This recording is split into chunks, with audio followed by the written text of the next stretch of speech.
Good morning, ladies and gentlemen. I'm Zeinab Badawi, and I am delighted to be your moderator for this breakfast meeting, which I hope will give you not only food on your table, but food for thought as well.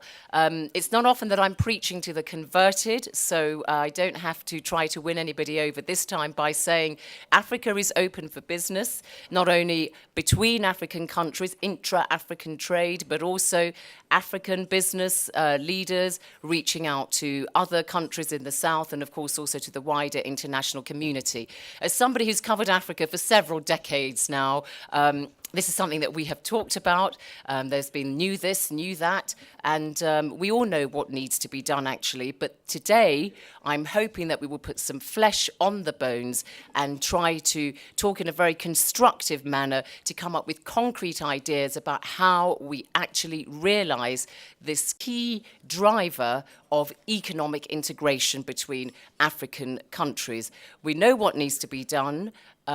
We really need to discuss how it can be done by bringing together the partners in business, in the public sector, in the developing world, institutions as well, how you can all come together for a common agenda to realize the great potential that there is in Africa. It was Francois Bourguignon, wasn't it, the former chief economist of the World Bank, who talked about the African lions, and we now know that the zeitgeist is with Africa because there's economic growth in many countries, one or two difficult spots, but on the whole, it's really defying the recession by showing that there is real growth going on in Africa.